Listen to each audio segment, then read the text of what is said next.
Vamos con el último punto de este programa de mecánica cuántica que me toca a mí. Hemos cubierto los postulados, hemos cubierto los sistemas compuestos y nociones de información y computación cuántica, y ahora estamos terminando las simetrías en mecánica cuántica. Bien, lo último que nos queda es el generador de las rotaciones, el momento angular, el spin y el teorema de Wigner-Eckardt. ¿De acuerdo? Bueno. Entonces, toda la parte de las reglas de conmutación de las Jotas lo voy a cubrir muy brevemente. Las representaciones de las Jotas de los operadores de momento angular no lo voy a tratar porque lo han visto en el cuatrimestre de Física Cuántica 2, donde también han visto cómo combinar representaciones de momento angular para dar representaciones irreducibles, así que asumo que todo el mundo se maneja con las coeficientes de Claes-Gordon. ¿De acuerdo? Bueno, pues vamos con este temario. En álgebra lineal ya han tratado el grupo de rotaciones actuando sobre los vectores en R3. Si uno tiene un vector de 3 coordenadas x, y y z, para rotarlo hay que aplicarle una matriz de rotación 3×3. Y hay una fórmula muy conocida, aquí como ejemplo, para ejercer una rotación de ángulo phi alrededor de un vector n, de módulo 1. Ese es el eje de rotación, básicamente. Entonces, la matriz de rotación coeficientes i j viene dada por la identidad, a veces el coseno de phi, en la diagonal, y luego menos seno de phi epsilon i j nk, epsilon i jk, nk. Entonces, en dos dimensiones tendríamos esto, coseno menos seno, seno coseno, ¿verdad? Pero en tres dimensiones hay un término más, ni, nj, con 1 menos coseno de phi, ¿vale? Eso es una rotación arbitraria. Bueno, pero eso es sobre los vectores coordenados. Ahora bien, queremos representar esta simetría sobre los estados cuánticos que hemos estado manejando. Entonces sabemos que habrá un operador unitario o antiunitario, que va a ser la matriz D de rotación, ¿vale? Depende de qué rotación induzca el espacio sobre los vectores. D es la representación de la matriz R sobre los vectores del espacio de Hilbert. ¿De acuerdo? Así que cogemos un vector estado, le aplicamos ese operador de rotación y nos da un operador de estado rotado. Claro, esto va a ser una familia, ¿verdad? Entonces le podríamos poner subíndices. Si este es el iésimo vector, aquí habrá ij alfa sub j, ¿vale? El espacio de Hilbert puede ser de dimensión infinita, pero en la teoría del momento angular del cuatrimestre pasado, pues vieron que las representaciones irreducibles del grupo de rotación se etiquetan con j, un número entero, y el espacio resultante tiene dimensión 2j más 1, que van siendo los valores que toma la componente m, desde menos j hasta más j, ¿verdad? La tercera componente del momento angular. O sea que las representaciones irreducibles pues son finitas, aunque en un espacio de funciones que no es reducido, pues puedo tener que representar esto por un operador de dimensión infinita. Bien, en casi todo lo que vamos a decir nos podemos centrar en matrices de rotación que están en espacios finitos y por tanto tenemos dimensión n que va a ser 2j más 1. Bueno, si la rotación es infinitesimal, la D es unitaria, pues será generada por un operador hermítico, igual que las otras simetrías que hemos visto, menos la inversión temporal que era generada por un operador antiunitario, ¿verdad? Bueno, pues esta D de n y diferencial de phi, esto es lo que es infinitesimal. Claro, si el ángulo fuera 0 exactamente, la matriz de rotación no haría nada, no rotaría nada. Así que esto sería la identidad. Pero si hay un ángulo infinitesimal, bueno, pues nos quedamos con el término lineal. Esto es la identidad y hay un término lineal de orden 1, orden 0, orden 1, y ya tiramos el orden segundo y superiores, lineal en diferencial de phi. Bien, tiene que salir el vector alrededor del que rotamos. Pero esto es una matriz, no es un vector de matrices. O sea que n tiene que aparecer combinado para dar un escalar. O sea que sabemos que va a salir multiplicado por otro vector. Bueno, pues aquí está. Ahora un vector j que al multiplicarlo por n me da el objeto que es hermítico y que multiplicado por diferencial phi pues me genera esta rotación infinitesimal, ¿vale? Claro, como en mecánica clásica sabemos que el operador que genera las rotaciones es el momento angular, la variable que genera las rotaciones es el momento angular, bueno, pues aquí podría poner un objeto con otras dimensiones, pero inspirado en la mecánica clásica le pongo dimensiones de momento angular y lo que hacemos es dividir por h barra, ¿de acuerdo? H barra, por cierto, que se pone la misma para todas las partículas, para todos los objetos cuánticos. Se define como una constante universal. El que esto no fuera universal nos iría a los términos de masa y a otros sitios. Y se puede redistribuir. Bien, o sea que esta h barra es una constante universal, j entre h barra me genera las rotaciones, ¿vale? Y hay tres generadores, claro, jx, jy y jz. ¿De acuerdo? Bueno, pues vamos a intentar combinar estas dos cosas. Tengo aquí la rotación infinitesimal y quiero volver a la finita. Entonces, ¿qué hago? Pues para generar una rotación finita, aplico sucesivas rotaciones infinitesimales. ¿De acuerdo? Vamos a ver. Rotación infinitesimal elevado a n es aquel 1 menos i j hasta diferencial de phi elevado a n. Pero voy a tomar diferencial de phi como el ángulo que quiero rotar dividido por n trocitos. ¿Vale? De manera que al elevar a n consiga rotar el ángulo phi exactamente. O sea que divido phi por n y luego elevo esto a n. Bien, si me llevo n a infinito, de manera que este ángulo realmente es infinitesimal, así que diferencial de phi va a 0, pero fijo phi. O sea que el límite es doble, es n a infinito, diferencial de phi a 0, pero con una ligadura, que el ángulo que rotemos al final sea el phi fijo. Bueno, pues eso es una de las definiciones del número e, ¿verdad? Nos podemos dar cuenta enseguida que cuando tengo aquí algo dividido por n, restado de 1 y elevado a n, si esto fuera un 1 me daría el número e. Siendo 1 más no sé qué dividido por n elevado a n sería el número e. Entonces todo este menos i j por n entre h barra phi lo que hace es elevarme e a todo eso. ¿Vale? Es una de las representaciones de la exponencial. Bien, pues ya estamos. Tenemos la rotación infinitesimal. Si la iteramos infinitas veces, infinitesimalmente, claro, pues obtenemos la rotación finita. ¿De acuerdo? Y j es el generador de las rotaciones. Eso es lo que quiere decir este epígrafe del programa. Bueno, seguimos. Entonces, la estructura del grupo de rotaciones, las rotaciones se pueden multiplicar, RI por RJ es igual a RK, se refleja en sus representaciones cuánticas. Estas matrices que ejercen de rotación sobre los estados cuánticos se tienen que poder multiplicar, igual que las transformaciones del espacio-tiempo que representan. Así que si RI por RJ da RK, d de RI por d de RJ tiene que dar DRK. Y todas las propiedades de este grupo de rotaciones en tres dimensiones las tienen que heredar, incluyendo la no conmutatividad.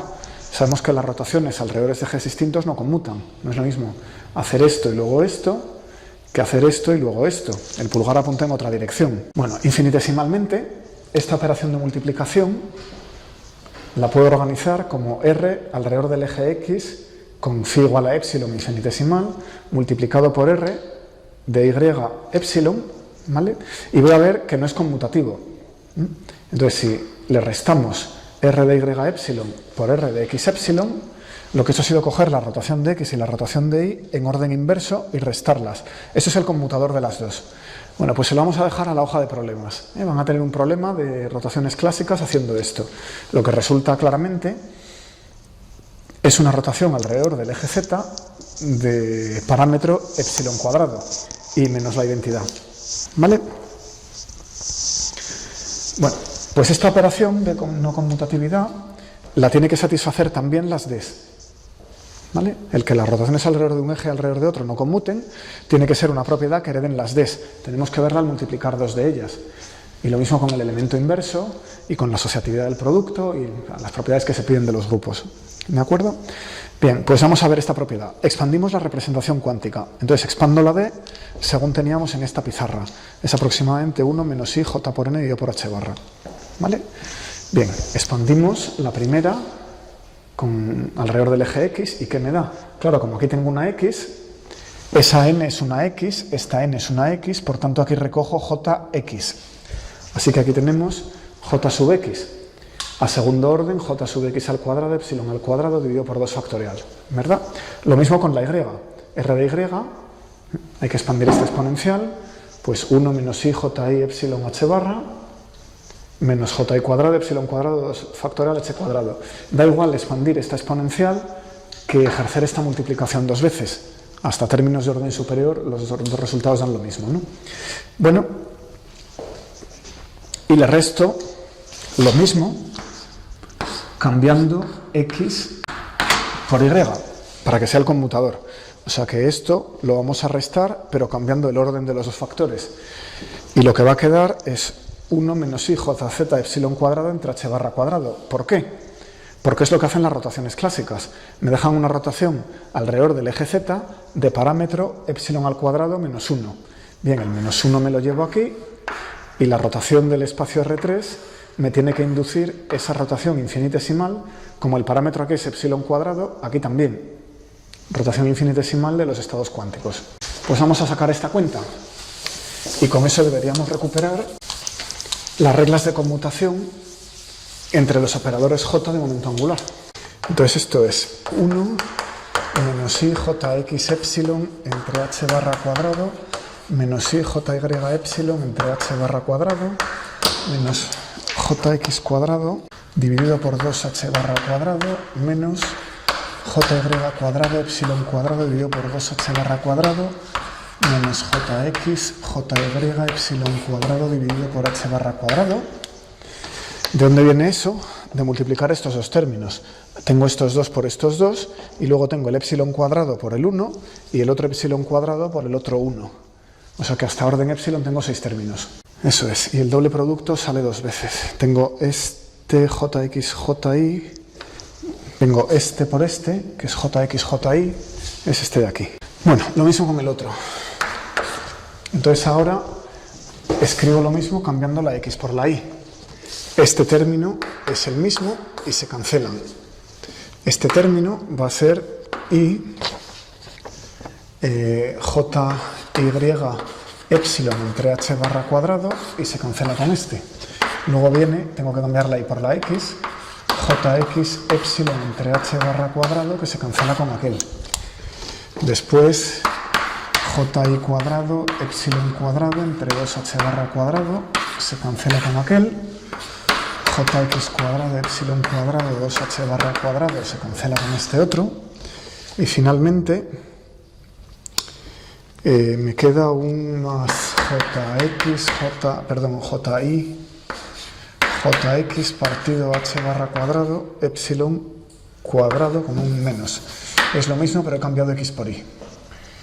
Bien, entonces eso es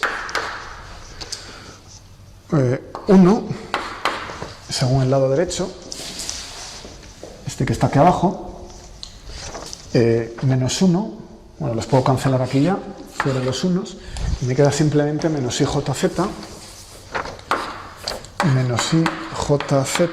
epsilon cuadrado entre h barra cuadrado. Bien, pues simplifiquemos. ¿Qué vamos a ver? El h barra cuadrado se va a cancelar aquí y aquí con el que hay de este lado. Y el epsilon al cuadrado que tenemos aquí se cancela con este y se cancela con este. Con lo cual queda la regla de conmutación. Jx con jy es igual a ih barra jz. Lo cual quiere decir que me he dejado una h barra en algún sitio. Este es un h barra, no es un h barra cuadrado. Porque esta rotación, es cierto, está aquí incorrecto, lo quito. Esta rotación es de orden epsilon cuadrado, pero eso quiere decir que infinitesimalmente aquí solo hay un h barra, es que phi es epsilon cuadrado, es epsilon cuadrado entre h barra. O sea que ese es lineal en h barra, y ahora sí me sale. Este h barra cancela uno de estos y me queda otro. Bueno, pues estas son las reglas de conmutación del momento angular. Claramente, la elección de x y z la puedo cambiar aquí, o sea que inmediatamente puedo permutar los ejes y escribir esto como j sub i, j sub j igual a ih barra epsilon y jk en términos del símbolo antisimétrico de Levi-Civita, j sub k. ¿De acuerdo? Bueno, entonces estas relaciones se siguen de 2 puntos en la demostración que hemos sacado, de definir j como el generador de las rotaciones y de la estructura del grupo de rotaciones en 3D. Es decir, para sacar estas relaciones de conmutación del momento angular, lo que necesitamos es esto y esta regla del producto que tenemos aquí. ¿De acuerdo? Cómo funcionan las rotaciones en 3D. El hecho de que estas matrices cuánticas tengan que representar estos productos de rotaciones, pues, y el hecho de que J las genere de esta manera, es el operador hermítico cuyo exponencial me va a dar la matriz unitaria, pues ya me saca estas relaciones de conmutación entre las jotas, que en el curso anterior probablemente hayan más bien inducido a partir de las del momento angular orbital. ¿De acuerdo? Bueno, ocurre que estas relaciones de conmutación las hemos sacado del grupo de rotaciones SO3, ¿vale? Este grupo de rotaciones es SO3, pero son comunes a otro grupo, ¿vale? Un grupo de matrices complejas, SU2, donde están las matrices de Pauli que tanto hemos discutido. O sea que tenemos unas reglas de conmutación que son comunes a dos grupos. Claro, son dos grupos de igual dimensión que tienen generadores que se pueden poner en proyección, en relación biyectiva, ¿verdad? ¿Qué quieren decir por aquí las letras? Esta S que aparece por aquí viene del inglés special, especial, ¿vale? Y quiere decir que tienen traza cero los generadores o bien determinante 1 los elementos del grupo. Los generadores que exponenciamos, las jotas, tienen traza 0, o los elementos del grupo, las exponenciales unitarias, pues tienen determinante 1. Bueno, eso es esta S. Y la U, claro, es de unitaria. Son matrices complejas unitarias, y claro, los generadores son las matrices sigma de Pauli en la representación fundamental. Mientras que aquí, este es el grupo ortogonal de matrices que nos generan las rotaciones en el espacio en 3 dimensiones. Y la S también es lo mismo. Bueno, así que tenemos dos grupos de 3 parámetros que tienen iguales relaciones de conmutación. Las R's eran rotaciones del espacio, y sabemos que son las ortogonales, las de SO3. Sin embargo, estas relaciones de conmutación cuánticas son comunes a dos grupos. O sea que podemos estar representando este grupo, pero también podríamos organizar una teoría cuántica representando este otro grupo. Bueno, pues la naturaleza ha escogido hacer exactamente esto. Y lo que es el spin, ¿vale?, es esta extensión del grupo de rotaciones. Bueno, ¿cómo distinguimos los dos grupos? ¿No son exactamente iguales? La respuesta es no, no son exactamente iguales. A cada rotación de SO3 de vector n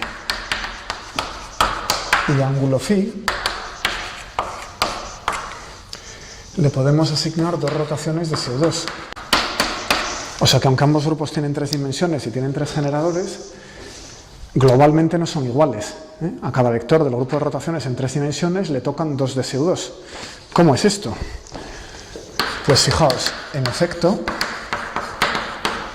si cogéis elevado a menos i S por n dividido por h barra phi, lo que he hecho ha sido tomar el generador que acabo de borrar J y cambiarlo por S, el de spin, ¿vale?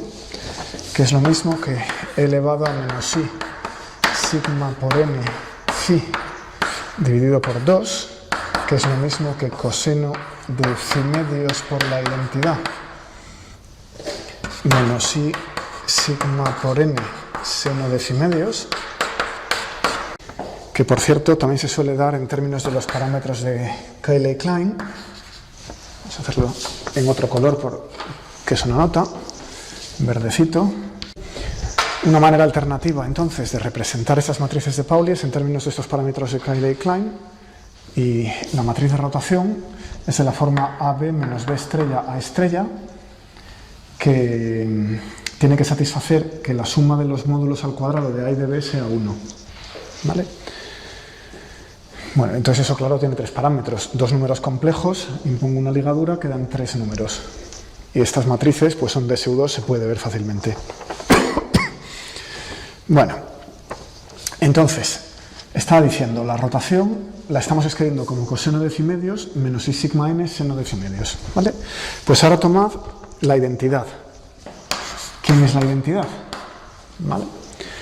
Claro, si pongo aquí 2pi, el seno de 2pi entre 2, pues es el seno de pi que se anula, es 0. Pero el coseno de 2pi entre 2 es el coseno de pi, que es menos 1. O sea que la identidad lo que no es la rotación de uno de estos objetos de spin 1 medio, de ángulo en el que sea, y de ángulo 2pi. Esto es menos la identidad. Si quiero obtener la identidad, tengo que dar otra vuelta. O sea que D de estas de spin 1 medio, de n phi igual a 4pi, es igual a 1. Y luego ya, si vuelvo a doblar el ángulo, 8pi, etcétera, pues sí que sigue saliendo la identidad. Pero no es 2pi. Bueno, pues eso es una sorpresa. Eso no es lo que hace el grupo de rotaciones ortogonal en 3 dimensiones. Si yo roto un objeto por este espacio físico, después de 2pi he vuelto al mismo sitio. Con los operadores cuánticos spin 1 medio, no. ¿Vale? O sea que este grupo SU2 no es lo mismo que este grupo SO3. Bueno, esto es alfa bajo esta rotación de 2pi va a parar a menos alfa. ¿Vale? No me devuelve al mismo estado, no me devuelve al mismo vector estado, no me devuelve a alfa, me devuelve a menos alfa, me ha metido una fase.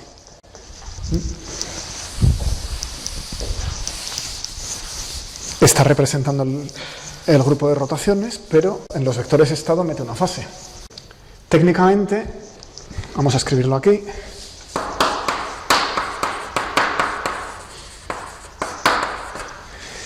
El estado es el mismo, aunque no sea el mismo vector estado, ya que el rayo al que pertenece este vector está definido salvo una fase, con lo cual alfa r sí que va a parar alfa r bajo esta rotación de 2pi.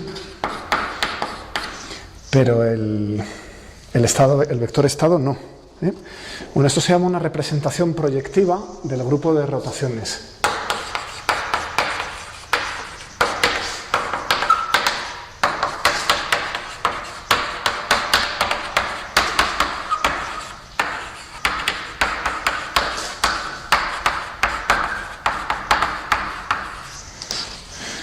Bueno, ¿qué pasa si el spin es más alto? 3 medios, 5 medios, 7 medios. O al revés, ¿qué pasa si es entero? Ya la regla no la voy a sacar, pero está en el libro de Sakurai de Mecánica Cuántica Moderna para poder consultarlo. Si tenemos una rotación de 2pi y lo aplicamos sobre un estado de momento angular j y tercera componente m, pues me da menos 1 elevado a 2j, j por m, ¿vale? Bueno, ¿qué les pasa a los observables? Tomamos el valor esperado de un observable f en el estado psi. Observable f en el estado psi', es lo mismo que f, valor esperado entre psi', es f, valor esperado entre las psies, o lo que nos solemos llamar f psi. Bien, donde este es antes de rotar, este es después de rotar los estados, ¿verdad? La rotación de 2pi no me puede cambiar los números físicos, me tiene que dar el mismo número. Entonces, esto tiene que ser igual a esto, después de rotar, antes de rotar. Bien, vamos a sacarle aquí las rotaciones hacia afuera. Entonces esto implica que psi por la rotación inversa por f por la rotación por psi debe ser igual, leo la línea de abajo, a psi f psi. Así que, ¿cómo se transforman los estados bajo rotaciones?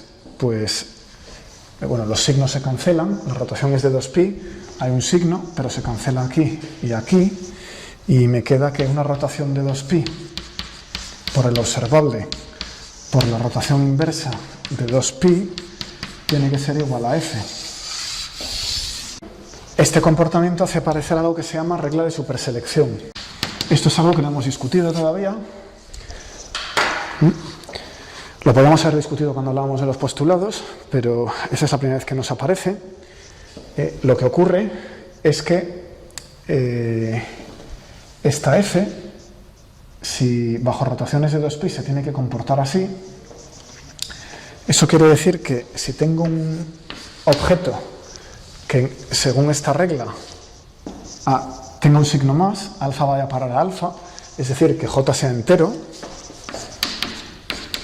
Si j es entero, menos 1 elevado a 2j es más 1. En ese caso, sobre esos estados, D actúa como la identidad, ¿vale? E intento mezclar este espacio de J enteros con algún observable que me cause una transición a un estado de J semienteros. Claro, si J es semientero, menos 1 elevado a 2J es un número que es menos 1 elevado a un número impar, y por tanto menos 1. O sea que bajo rotaciones de 2pi, estos estados se transforman con un más, estos estados se transforman con un menos. Bueno, pues no se pueden mezclar. Este comportamiento bajo las rotaciones de 2pi de cualquier observable hace que esto sea 0 para cualquier observable.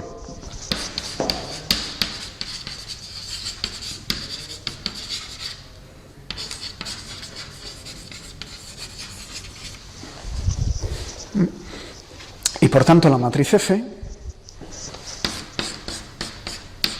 es diagonal por cajas. Tiene una componente F en los estados que tienen spin entero, no se mezcla, así que dos ceros fuera de la diagonal, y luego tiene un menos en los estados de spin semientero. Hay los F menos menos y los F más más, pero ningún observable tiene elementos aquí o aquí, con lo cual no puede ejercer transiciones, o sea que los dos espacios no se hablan. Los espacios de spin entero y los espacios de spin semientero no se pueden mezclar nunca, no hay ningún observable que me pueda llevar de uno a otro. Entonces, ¿qué sentido tiene hablar de mezclas cuánticas de estos dos estados? Si yo quiero escribir J más J menos, con coeficientes alfa y beta, tomo un estado cuántico que sea una combinación lineal de esos dos estados, sigue siendo un estado puro, no es un estado mezcla. Vamos a decirlo correctamente, es un estado puro que es combinación lineal de dos estados cuánticos J más y J menos. Lo inserto aquí, tomo el valor esperado de F, y como F no tiene valores que mezclen el más con el menos, me sale el valor esperado de F en el estado más y el valor esperado de F en el estado menos. Entonces, la coherencia entre J más y J menos no tiene mucho sentido. Es posible que estos estados se puedan escribir así, pero no puedo medir esa coherencia entre los dos estados, porque ningún observable me los conecta. Entonces los puedo poner a cero. Decimos que son estos estados coherentes, no tienen sentido, y tenemos dos espacios de Hilbert, dos subespacios de Hilbert coherentes,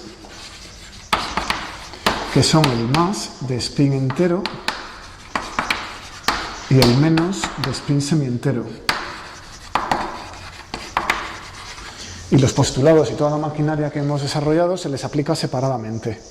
Los dos espacios viven vidas paralelas.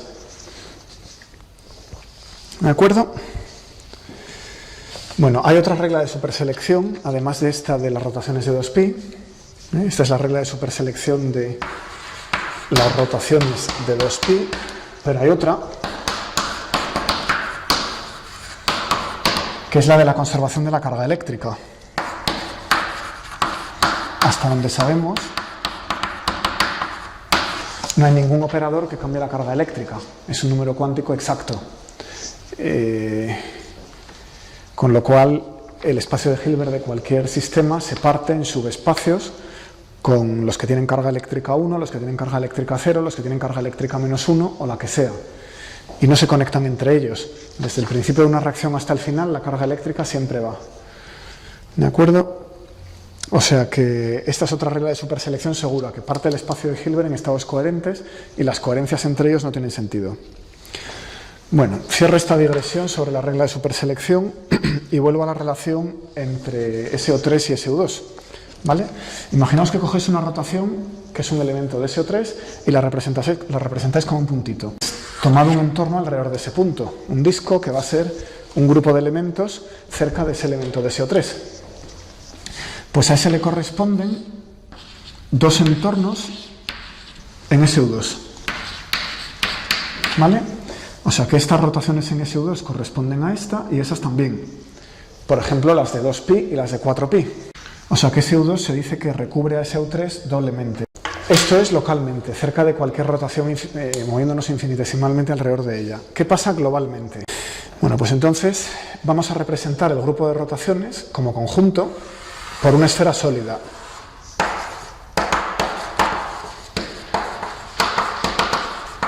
Entonces, la rotación de 2pi va a ser el radio de la esfera. La esfera siempre tiene 2pi. Si cojo una dirección cualquiera, por ejemplo esta, la dirección que coja hacia ese punto va a ser la del vector n. El vector n apunta hacia aquí. ¿Y cuál era el otro parámetro que me daba la rotación? Phi, el módulo, el ángulo que rotaba. Bueno, pues el módulo en esta esfera va a ser el ángulo de rotación y la dirección hacia la que me muevo, n, el vector que caracterizaba la rotación. O sea que este punto corresponde a una rotación alrededor de este eje de ángulo de rotación ese módulo, ¿vale? Entonces, como cualquier rotación tenía una dirección y un ángulo, pues lo puedo representar como el interior de esta esfera, una esfera sólida. Bueno, entonces, claro, una rotación de 2pi alrededor de este punto y alrededor de este punto, pues es lo mismo, porque es una rotación de 2pi alrededor del mismo eje. Aunque haya orientado el vector n al revés, el eje es el mismo. O sea que estos dos puntos están... son el mismo, ¿vale? Bueno, los identificamos. Bueno, resulta que este grupo no es simplemente conexo. ¿Eso qué quiere decir? Que si tomamos una línea en este espacio, voy a ponerlo en verde, es decir, voy a coger una línea que va de este lado a este lado. Esto es un bucle. Como esta rotación es la misma que esta línea verde es un bucle. Esto es una rotación, esto es otra, esta es otra, esta es otra. Van siendo rotaciones de ángulo distinto dentro del mismo grupo. Bueno, pues ese camino por el espacio de las rotaciones no se puede deformar de manera continua la identidad, ¿vale? Porque, claro, esto está aquí agarrado. Entonces, no puedo retorcerlo y llevármelo al centro de la esfera. Eso es lo que quiere decir no simplemente conexo. Si lo viéramos en un plano, este conjunto no sería simplemente conexo. Un conjunto así que tiene un agujero no es simplemente conexo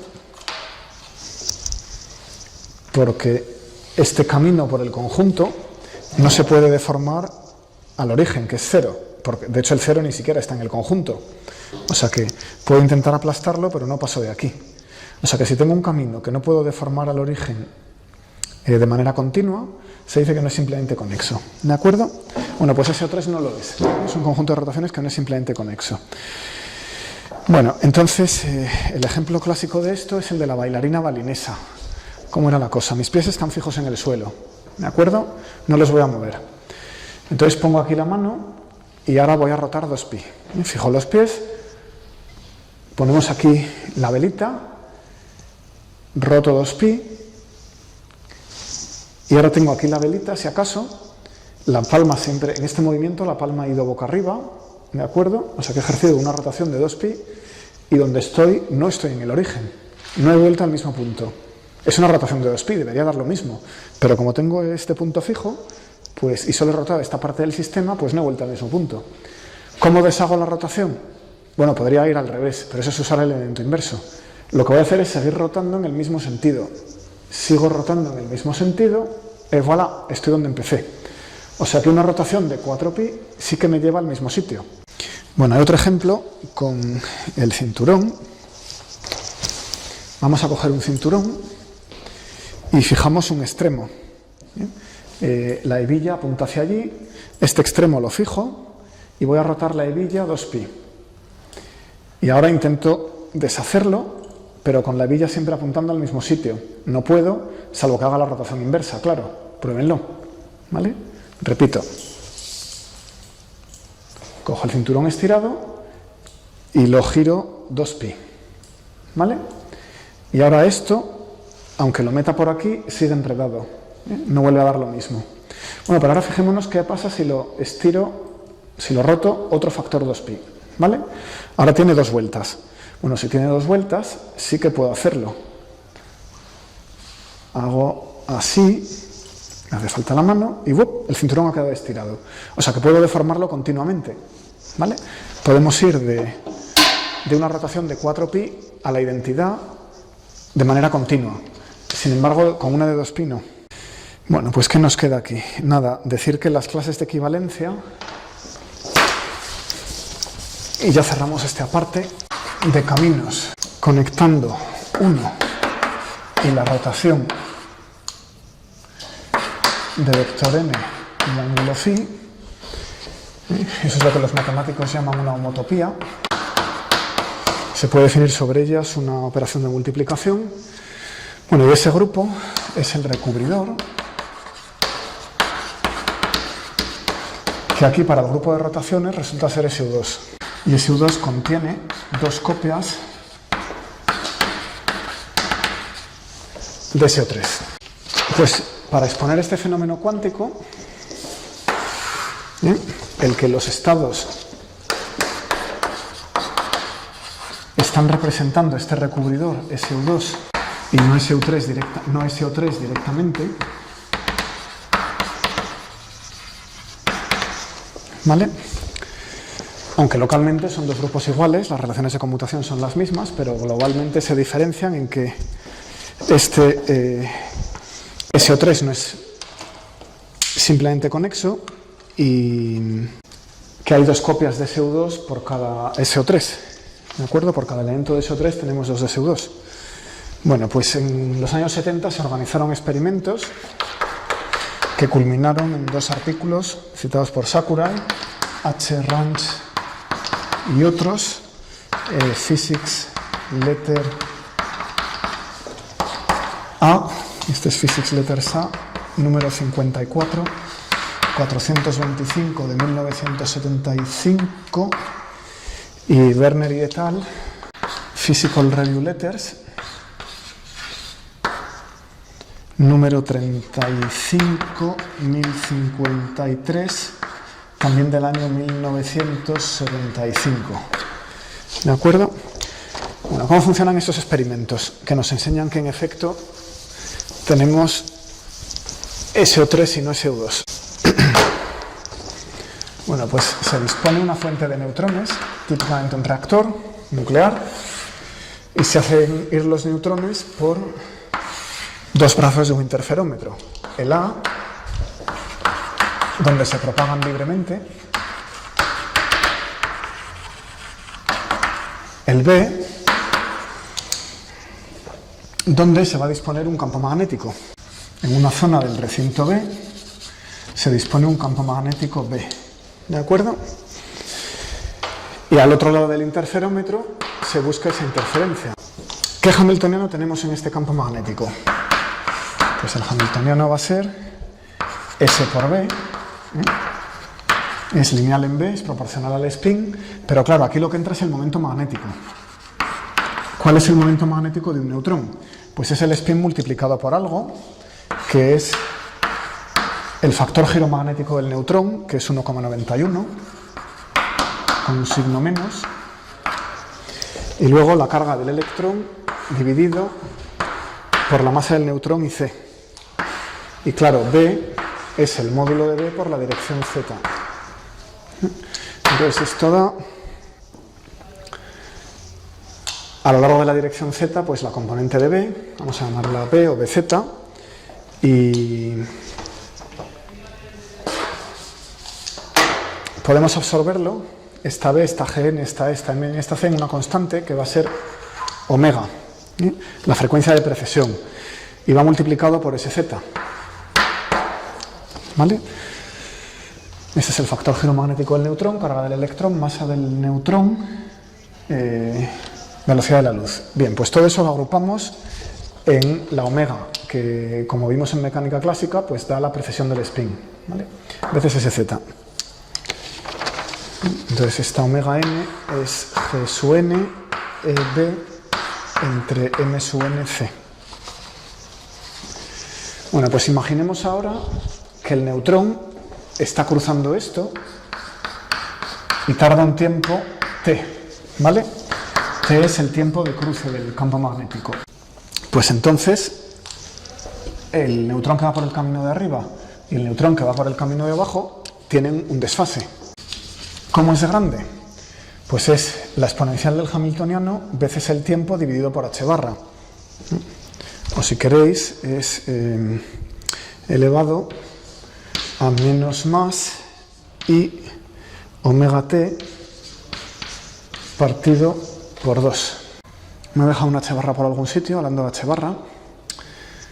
Esto es h barra omega, ¿verdad? Para que sea una energía. Bueno, y esto en realidad, esto es el hamiltoniano como operador y esto es el elemento de matriz del hamiltoniano. Vamos a ser un pelín más finos. Bueno, pues ¿cuándo tenemos máximos de interferencia? ¿De dónde ha salido el 2? El 2 ha salido del spin, ¿verdad? Spin 1 medio está aquí. La omega es esta y la h barra se ha cancelado con la que viene de la fase, que es como me he dado cuenta de que aquí faltaba una h barra. ¿Vale? Bien, pues ese es el desfase. Entonces ahora imaginemos que queremos un máximo de interferencia. ¿Dónde están? Bueno, pues como queremos que omega t medios sea 2πn, cada 2π tenemos un máximo de interferencia, pues necesitamos que omega t sea 4πn. ¿Vale? 4π, aquí tenemos spin 1 medio, para volver al máximo necesitamos una rotación de 4π. Bueno, eso se puede detectar físicamente, se puede montar este experimento, ahí están las referencias, ¿vale? Entonces el truco es cambiar este campo magnético. La corriente eléctrica del electroimán que proporciona este campo magnético se puede ir regulando con un reóstato, con una resistencia básicamente, y cambiando B buscamos el punto máximo. B está aquí dentro de la omega. Entonces esta relación nos va a dar que el campo magnético que vamos cambiando hasta encontrar el siguiente máximo, empiezo con 1 y busco el siguiente, pues es igual, vamos a poner delta n igual a 1, en aquella fórmula, a 4π mnc entre g sub n e t, ¿verdad? Voy a meter las h barras, h barra entre h barra, y entonces tenemos que esto es 4π mnc.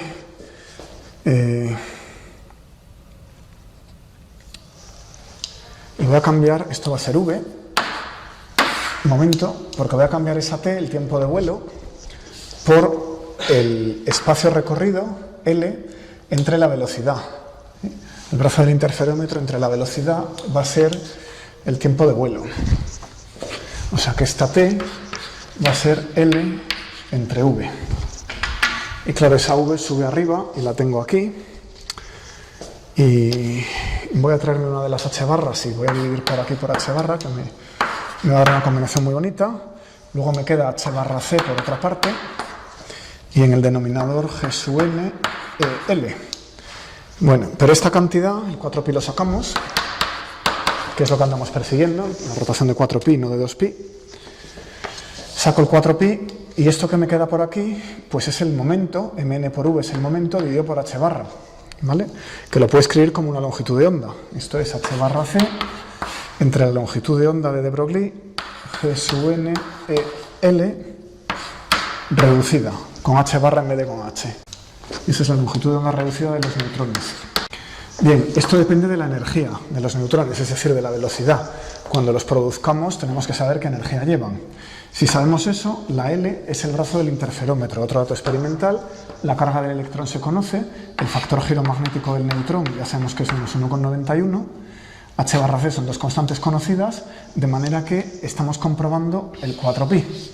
Vamos a ver si, cambiando el campo magnético, encontramos dos máximos sucesivos y se corresponden a esta fórmula con 4π, no con 2π. El neutrón tiene spin 1 medio. O sea que se le aplica esta fórmula, no se le aplica la de spin entero con un factor 2π. ¿De acuerdo? Bueno, pues el experimento en efecto encuentra esto. ¿Vale? Bueno, finalmente podemos representar las rotaciones con los ángulos de Euler.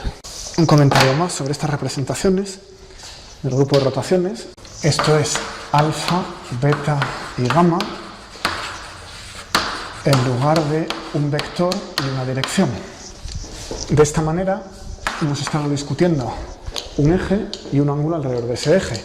De esta otra manera lo que estamos haciendo es dar los tres ángulos de Euler alrededor de primero el eje X, luego el eje Z y luego el eje primero el eje Z, luego el eje X y luego el eje Z, como hemos hecho en mecánica clásica.